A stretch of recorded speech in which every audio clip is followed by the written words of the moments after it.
मुअज़्ज़ज़ सामईन, मेरी निगाहें घड़ी पे भी है और आप पे भी है और अब्दुल्ला सालिम चतुर्वेदी पे भी है और सुफियान प्रतापगढ़ी के साथ साथ नजमे हसन साहब पे भी है।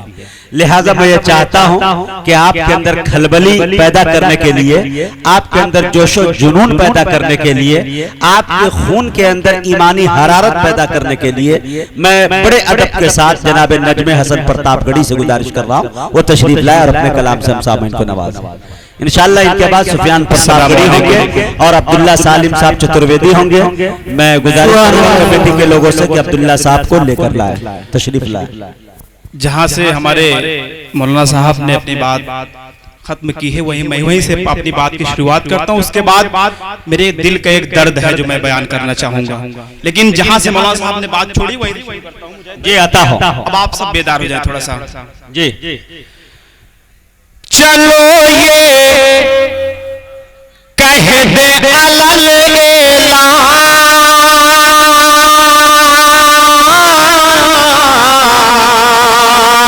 चलो ये कह दे अलल ऐलान, चलो ये कह दे अलल ऐलान, क्या नहीं जाएंगे पाकिस्तान है हिंदुस्तान हमारा, हमारी जान से प्यार। वाह वाह वाह, हमारी चलो ये कह दे अलल ऐलान, नहीं जाएंगे पाकिस्तान है हिंदुस्तान हमारा। हमसे हुब्बुल वतनी का सबूत मांगने वालों, क्या तुम्हें याद नहीं कि जंगे अंग्रेजों के खिलाफ जंगे आजादी का पहला फतवा किसने दिया था? जी हाँ, उस शख्स का नाम था मौलाना फजले हक खैराबादी। मौलाना फजले हक खैराबादी ने जब ये फतवा दिया, दिल्ली आजाद हो गया, तो दिल्ली को दोबारा पाने के लिए अंग्रेजों को बहुत मेहनत करनी पड़ी थी।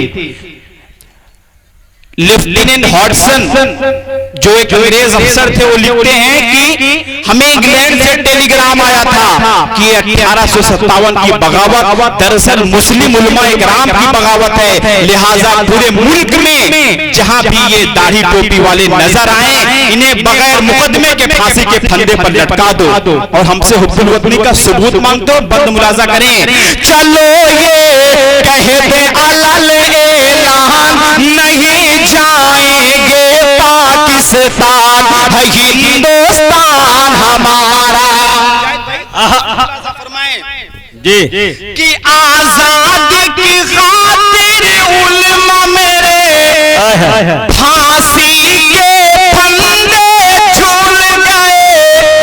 इस देश का ये इतिहास है जो आरएसएस वाले भूल गए, वो जिससे कांपते थे अंग्रेज। अगला नाम सुनकर आप मचल उठेंगे। वो जिससे कांपते थे अंग्रेज था वो अपना टीपू सुल्तान है हिंदुस्तान है हिंदुस्तान हमारा। जय श्री राम के नाम पर नारा लगाने वालों, मैं भी साइंस का स्टूडेंट भी हूँ, मैं इंजीनियर भी हूँ, मैंने भी हिंदी संस्कृत पढ़ी है, मैं श्री राम के बारे में अच्छी तरह जानता हूँ। ये लगता है कि इस दौर में अगर श्री राम भी प्रकट हो जाएं, तो इस हिंदुस्तान को देख करके हैरान हो जाएं कि ये वही हिंदुस्तान है जिसको मैं छोड़कर गया था। श्री राम के नाम पर नाहक मुसलमानों का कत्ल करने वालों, कान खोलकर मेरा ये बंद सुनो कि इंसानों के खूब बड़ी प्रतापगढ़ का हूं मैं, किसी से नहीं डरता, आप डरे। इंसानों के हत्यारों, श्री राम के नाम पे मत मारो। मैं चीख चीख कर कहता हूँ, सुन लो ऐ देश के गद्दारों।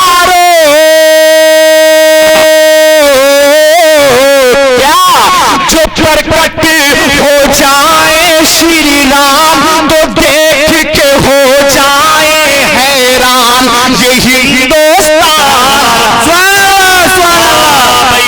साहब जिंदाबाद।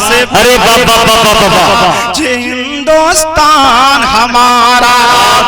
दोस्तों मैं आपसे सिर्फ एक गुजारिश करना चाहता हूं, उसके बाद मैं एक नज्म कश्मीर के हवाले से पढ़ करके अपनी जगह ले लूंगा।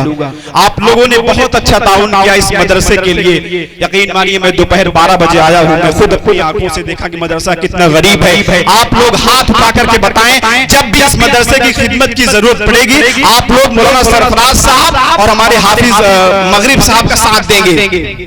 तैयार है ना? इंशाअल्लाह।